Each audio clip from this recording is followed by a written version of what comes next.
Vas-y. Alors, ah oui, je ne t'ai pas montré la petite. Non, c'est ma faute, la petite zapette. Voilà. C'est tellement évident. Donc, je représente Consuel. Donc, Consuel est une association loi 1901 reconnue d'utilité publique qui a pour mission de veiller au respect des prescriptions de sécurité électrique en vigueur. Du fait de l'évolution des courants faibles et de leur place stratégique actuellement dans les installations électriques, Consuel, via son service courant faible que je représente, propose des certificats de conformité pour les installations de télédistribution, de fibre optique et des réseaux de communication. Et surtout, c'est l'important par rapport aux différents réseaux actuels, c'est l'interconnexion des différents réseaux. Je vais appeler ça GRID au sens large, qui représente la parfaite complémentarité entre ce qu'on va appeler le courant fort, tout ce qui est lié à la puissance, et la partie courant faible, qui sera le pilotage des différentes énergies.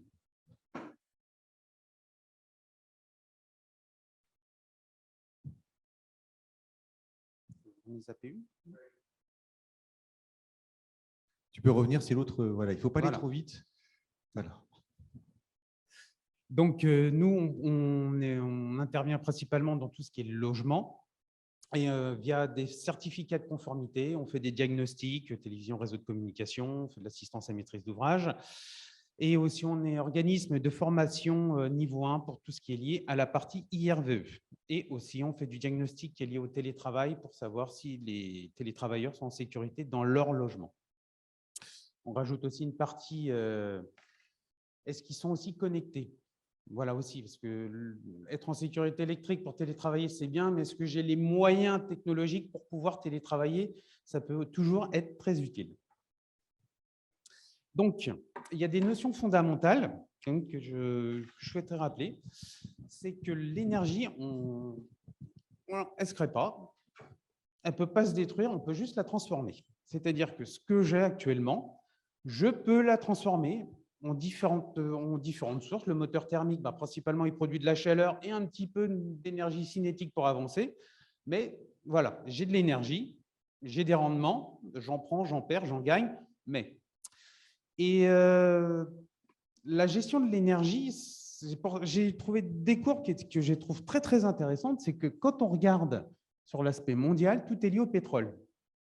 Le PIB par habitant, au sens mondial, est toujours lié au prix du baril de pétrole, quoi qu'il arrive.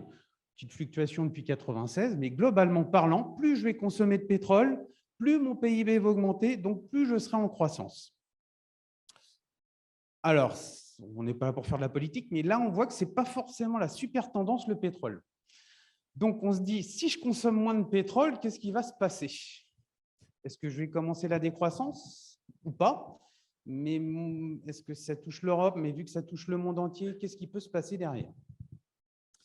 Donc, la petite règle de base, la croissance du PIB par personne, c'est l'augmentation annuelle de l'efficacité énergétique du PIB plus l'augmentation annuelle de la consommation d'énergie par personne. Pour faire simple, on est dans un monde où, pour créer de la croissance, il faut consommer de l'énergie. J'ai simplifié, tout est simplifié, forcément, mais globalement parlant, on y est.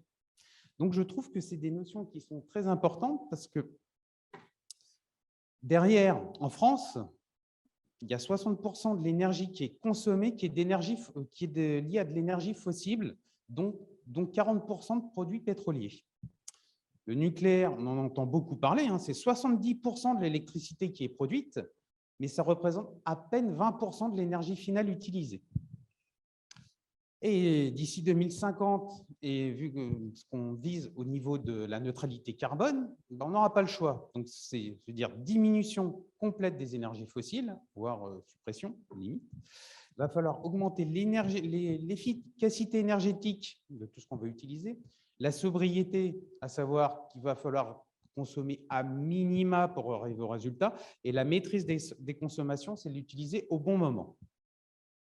Et surtout, il va y avoir une énorme électrification qui va venir en substitution des différentes énergies fossiles. Et pour avoir quelques chiffres, à minimum, si on prend les courbes, à minimum, il va falloir multiplier par 7 notre capacité de production solaire photovoltaïque. Donc, ça, c'est ce qu'il faudrait que je fasse. Mais en sachant que derrière, il va falloir que j'augmente mes sources de consommation. Bah, l'idée, c'est comme de réindustrialiser la France. Bah, ça ne fonctionne pas à l'eau. Les transports, tous mes véhicules thermiques, il va falloir que je les convertisse. Et là, c'est clair, 2035, c'est véhicules électriques. Alors, électriques peut-être à l'hydrogène ou peut-être sur batterie, mais c'est véhicules électriques. Et puis, bah, la production d'hydrogène vert, il va bien falloir que je trouve des sources d'énergie pour la créer, pour pouvoir l'utiliser. Donc, grosso modo, on estime une hausse de la consommation d'énergie qui est estimée à environ 35%. Donc là, le problème qu'il y a, c'est, attends, il faut consommer beaucoup moins, mais finalement, j'en arrive au résultat qu'il va falloir que je consomme plus pour arriver au résultat de neutralité carbone. Donc là, ça va être assez complexe. Donc, je reprends un petit peu tout ce qui a été dit depuis le début, hein, c'est que le système électrique de demain sera différent et reposera en grande partie sur des énergies variables. Il faudra donc développer des solutions de flexibilité pour le pilotage des énergies. Parce que c'est bien beau de se dire je fournis du photovoltaïque, d'accord, je vais avoir mes éoliennes éventuellement, des trucs et des biomasses, plein de choses, du nucléaire. Mais l'idée, c'est de pouvoir le piloter pour pouvoir utiliser ces différentes sources qui seront présentes.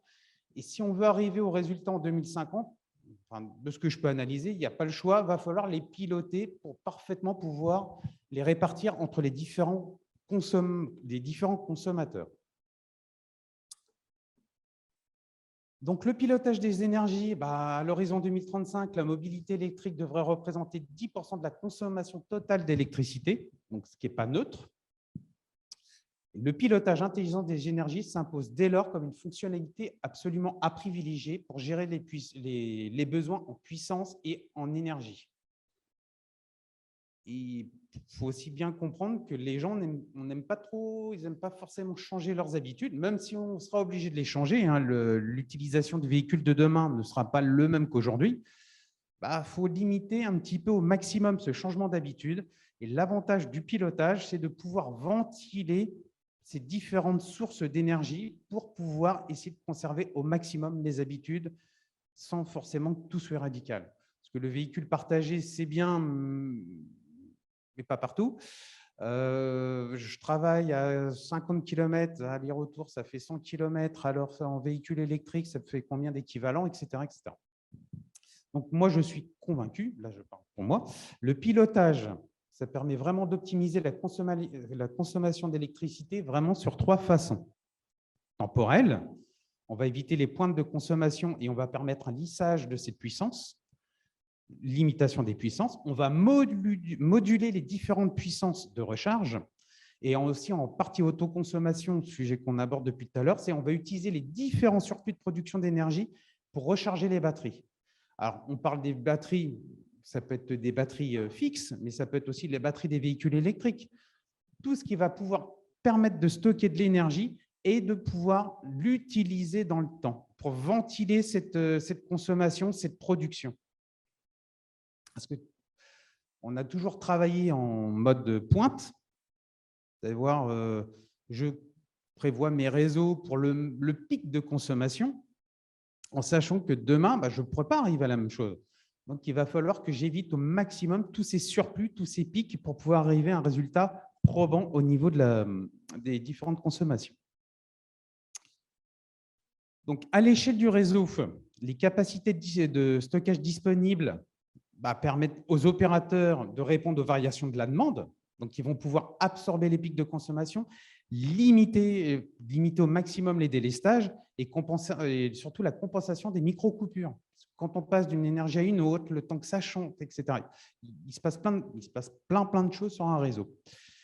Après aussi, il y a aussi un autre aspect qu'on peut aussi considérer, c'est si je suis en manque d'énergie, qu'est-ce qui sera privilégié ? Est-ce qu'on privilégiera le consommateur ou est-ce qu'on privilégiera l'industrie ?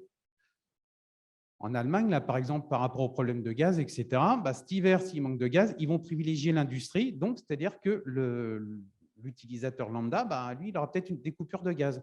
Donc, il y aura aussi des choix politiques à faire. Donc, derrière, c'est un ensemble qu'il faut vraiment prendre en considération pour bien comprendre que ce pilotage des différentes énergies sera vraiment une nécessité. Donc, je reprends le terme GRID au sens large, hein, c'est très, très large. Il participe à la création d'un réseau de distribution intelligent, un smart grid. Et je reprends vraiment cette notion d'intelligence, pas d'intelligence conceptuelle, mais vraiment cette notion d'intelligence informatique où on a réussi à trouver les bons algorithmes, on a mis les bons capteurs, on a les bonnes informations, on a les bonnes datas pour dire toi, tu as ta machine à laver qui est partie, hop, elle m'a envoyé l'info où j'ai son empreinte électrique, comme quoi il y a ta machine à laver qui tourne. C'est un programme d'1h10, je sais que dans 35 minutes, elle va consommer un peu plus, donc, etc. Arriver vraiment à ce niveau de détail qui va permettre de pouvoir dire j'ai de l'énergie, toi, je t'en donne, toi, je sais que tu n'en consommeras pas, je peux en mettre là, etc. C'est vraiment ventiler toute cette énergie. Donc là, principalement, on a 4 sources de production d'énergie globale, tout ce qui va être centrale thermique. Bon, il y en a encore, donc il faut encore l'utiliser. Le photovoltaïque. Alors, centrale thermique, je m'arrête là-dessus parce qu'on peut faire du thermique, on peut le faire aussi avec du solaire. On peut faire des centrales solaires. On fait chauffer de l'eau. Donc, thermiquement parlant, j'ai fait chauffer de l'eau, donc j'y arrive. J'ai le photovoltaïque, bon, sujet du jour, les éoliennes et les centrales nucléaires, bien entendu. Je mets tout ça dans mon réseau intelligent, mon smart grid, et derrière, je vais ventiler derrière tout ce qui va être industrie tertiaire, les maisons connectées, les véhicules électriques. Et l'idée, c'est que tout ce petit monde arrive à communiquer ensemble pour dire moi, je produis pas, moi, je consomme pas, tiens, j'en ai en stock, t'en veux un peu, etc. C'est vraiment, c'est la bourse, c'est l'offre et la demande. Donc, je pense réellement que pour y arriver, on n'aura pas tellement le choix. Donc là, si je prends un cas classique dans les bâtiments d'habitation, qui est un peu plus mon domaine que je connais un peu mieux, donc il y a différents systèmes qui peuvent être regroupés pour vraiment augmenter l'efficacité globale du système. Soit je rajoute des batteries dans mon immeuble, bon, je mets mon installation photovoltaïque, je mets mes batteries, je gère ça, bon, elles sont chargées, il n'y a pas assez de soleil, je renvoie, bon, pourquoi pas. Je peux avoir aussi ce qu'on appelle le système véhicule to grind, c'est-à-dire que j'ai ma voiture qui a aussi sa batterie. Ah tiens, elle est chargée, l'utilisateur me dit qu'il repart que demain matin, là j'ai besoin d'un peu d'énergie, tiens, je vais aller prendre ça dans sa batterie, il va alimenter le voisin, quand il n'en aura plus besoin, hop, je recharge sa batterie pour qu'il soit OK à partir au travail le lendemain matin. Donc, vraiment, la création d'un réseau smart, ça passe vraiment par un système de pilotage et de gestion performant, vraiment de type smart building. Alors, smart building, je me restreins au terme building, mais je peux aller beaucoup plus loin. Je peux avoir, pas une smart city, si, smart city, pourquoi pas, au moins des îlots interconnectés. J'ai plusieurs bâtiments. Je peux avoir un quartier récent, je vais interconnecter les différents immeubles entre eux. L'idée, c'est celui qu'on a donne à l'autre et celui qu'on a besoin, il peut aller consommer peut-être à gauche, à droite, avant de prendre les informations du réseau. Bon, c'est un petit dessin que j'ai fait, mais vous pouvez avoir différents immeubles qui sont interconnectés entre eux. Vous avez les voitures qui sont branchées, un système de gestion par batterie qui va être présent au niveau des parties communes, quand même une arrivée du fournisseur historique. Vous reliez tout ça avec un bon système de communication. Vous envoyez tout ça au niveau du cloud et puis derrière, vous pouvez avoir une gestion parfaitement intégrée de l'ensemble des logements, des parties communes, des véhicules, de tout. On peut tout gérer. On peut gérer aussi les éclairages publics, les éclairages de parties communes, on peut gérer les systèmes de ventilation, on peut tout gérer. L'idée, c'est est-ce que j'ai l'énergie pour pouvoir le faire? Oui. Est-ce que j'ai trop d'énergie à l'instant T? Oui. Je peux t'en revendre. Oui. Vas-y, tiens. C'est un peu ça, c'est vrai. C'est vraiment, comme disait M. Gradet, c'est vraiment copernicien comme révolution. C'est plus se dire je consomme, puisque je n'ai pas besoin, je le perds. C'est j'ai produit. Est-ce que je peux le consommer ou pas? Non. Est-ce que toi, tu en as besoin? Oui, tiens, prends-le. Et c'est vraiment une nouvelle façon de voir les choses. Donc, dans les parties communes, pour que tout communique, en courant faible, la règle de base, c'est quand c'est fixe, c'est branché en filaire. Tout ce qui est Wi-Fi, machine to machine, etc., c'est bien, mais théoriquement, une installation fixe est branchée en filaire, parce que le filaire a le gros avantage de la fiabilité, l'évolution technologique. Enfin, il a beaucoup d'avantages, le filaire. Donc là, pour ce qui est partie commune d'habitation, donc il faudra prévoir, pour que tout fonctionne correctement, un coffret qui va être destiné à recevoir dans sa partie supérieure les équipements d'interface entre le réseau FTTH et le réseau des services de parties communes.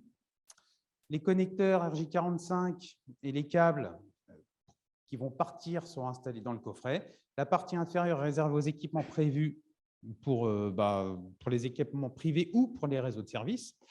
Et puis un câble HDI privé peut arriver dans le tableau de communication du logement sur une prise RJ45. C'est-à-dire que mon réseau de parties communes va finalement devenir la matière grise de la gestion de mon immeuble.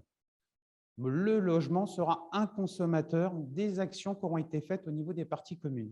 Donc là, je peux avoir mes bornes de véhicules électriques, ça va être interconnecté. Moi, mon système photovoltaïque qui va être branché à mon onduleur sur stockage batterie qui va pouvoir me faire du retour d'informations. Et ces informations, je vais pouvoir les ventiler. Je vais pouvoir les interconnecter pour pouvoir les gérer.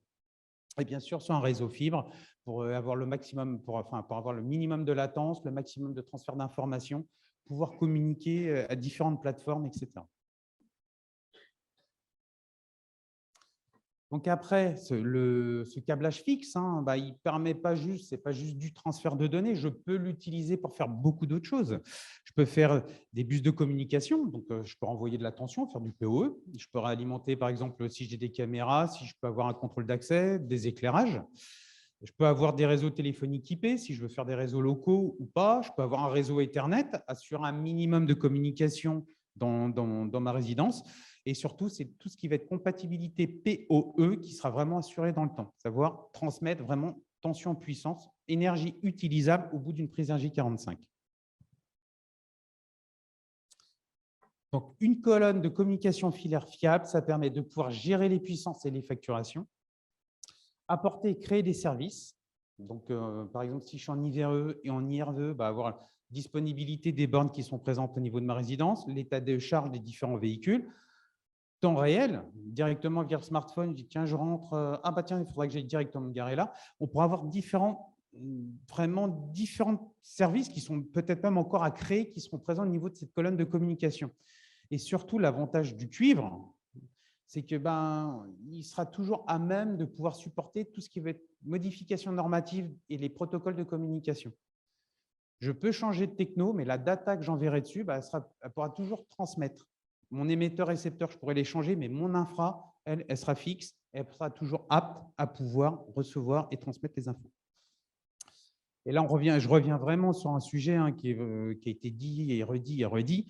Il n'y a que les professionnels formés et compétents qui permettront vraiment d'avoir, via un réseau performant, le FTTH par exemple, ou avoir des installations de communication de qualité et surtout qui seront pérennes dans le temps. L'idée, c'est quand on fait quelque chose, c'est de le faire pour 10, 15, 20, 25 ans et pas se dire, tiens, ça fonctionne, dans 2 ans, si ça ne fonctionne plus, ce n'est pas grave. Non, c'est je fais quelque chose, il faut que ça tienne dans le temps. Donc nous, Consuel, on est là forcément pour vous accompagner dans la démarche qualité. Ça, c'est... Et là, une petite phrase, l'avenir, c'est toujours pour demain, mais ça arrive vite. Donc, ce que je veux dire par là, c'est que 2035, ça ne paraît pas, mais c'est bientôt, dans 13 ans. Et 2050, c'est bientôt aussi. Donc, va vraiment falloir se réadapter à ces nouvelles installations. Bon, pour ceux qui ne connaissent pas Consuel, si tout le monde connaît Consuel, mais je le dis quand même. Donc, on fait des attestations de conformité pour tout ce qui est lié au photovoltaïque. Donc, c'est avec ou sans batterie.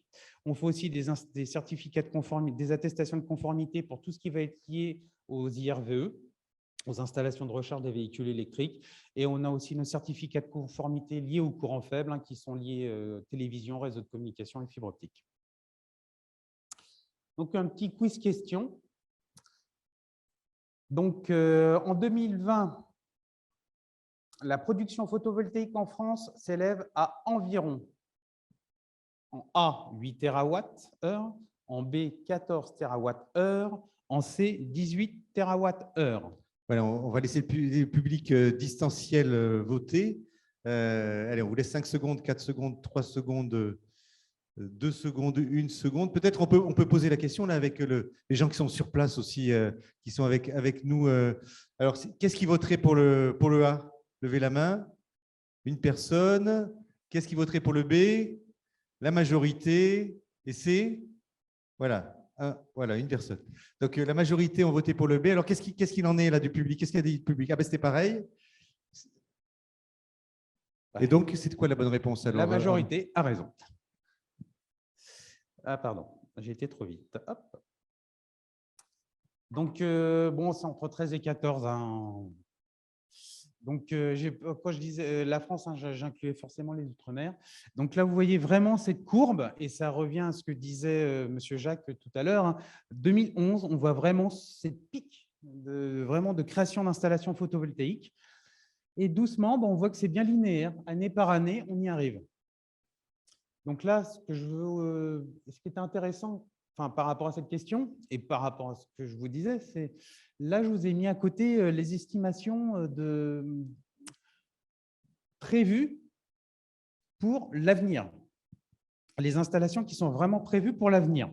Donc là, la courbe, on en fait beaucoup du photovoltaïque, mais il va falloir en faire beaucoup, beaucoup plus et beaucoup, beaucoup plus rapidement. Et là, le nucléaire, tout le monde parle du nucléaire, mais dans les estimations, on n'est pas censé en faire beaucoup plus. On est censé faire beaucoup plus d'énergie renouvelable. Donc, voilà, ça va. Il y a du boulot. Hein. Franchement, il y aura vraiment du boulot. Une dernière petite question. À fin 2020, la répartition des installations de production photovoltaïque de 3 kW et moins s'élève à environ 30%, 50% ou 70%. On y a répondu tout à l'heure, je crois d'ailleurs. On a abordé un peu oui, ensemble. Qui est-ce qui dit 30%? Levez la main. 50%? Qui est-ce qui dit 70%? Ah voilà, tout le monde. Voilà. On avait abordé dans le public. Alors, vous avez voté 5, 4, 3, 2, 1. Allez, c'est voté. On va vous présenter les résultats. Bravo. Donc voilà, je vous ai mis un petit peu les chiffres pour que vous visualisiez un petit peu les différences de production. Ce que je veux dire par là, c'est que le 3 kW, c'est bien, mais pour arriver à ce qu'on veut arriver au bout, il va falloir en mettre partout, partout, partout. Donc voilà. Donc voilà, ça c'est moi. Il y avait une question que je voulais te poser. Les attestations de conformité, c'est courant fort et courant faible. Est-ce que vous traitez ces deux sujets? Parce qu'effectivement, c'est ce que tu dis, c'est qu'aujourd'hui, d'ailleurs, c'est ce qu'on voyait, on avait une conférence ce matin sur les IRVE, on pense qu'au courant fort et on oublie qu'il faut piloter tout ça. Alors, tout au moins, on n'en parle pas trop. Et sur le photovoltaïque aussi, on en a parlé tout à l'heure avec Sébastien Landé notamment, mais effectivement, vos attestations, elles concernent ces deux sujets. La sécurité électrique, est-ce que ça concerne ces deux sujets, courant fort et courant faible? Parce que maintenant, même avec le POE, ça migre un peu. C'est ça. Alors, ça converge, pardon. Pour reprendre le mot de M. Gravy, hein, chacun sa ligne de nage. Voilà, c'est l'installateur photovoltaïque, il va savoir parfaitement installer son réseau photovoltaïque. L'installateur courant faible fera le réseau courant faible. Donc, c'est… Bon, il y a un peu de mélange, mais nous, on scinde aussi, c'est vraiment deux prestations, c'est deux compétences qui sont vraiment distinctes dans l'approche. Ce n'est pas du tout la même philosophie moi, je fais de la vérification et du contrôle, donc ce n'est pas du tout la même philosophie dans l'approche de ce type de contrôle. Autant la partie électrique, c'est plutôt on veille à la sécurité des gens. On va éviter que ça prenne feu, que les gens restent collés, etc. Autant dans tout ce qui est courant faible, c'est plus du résultat. Ce qui est attendu, c'est que ce soit fonctionnel. Déjà, c'est fonctionnel. Et après, est-ce que c'est périn? Est-ce que la pérennité de l'installation est assurée? Alors qu'en électricité, ce qui est vraiment recherché, c'est vraiment est-ce que c'est en sécurité? Est-ce que ça va prendre feu? Est-ce qu'il y a des gens qui vont pouvoir être collés, rester collés sur les différents conducteurs qui vont être présents? Donc, ce n'est pas forcément la même approche au niveau de la vérification quand on le réalise. Voilà, donc on est plutôt courant fort alors sur les attestations de conformité. Consuel.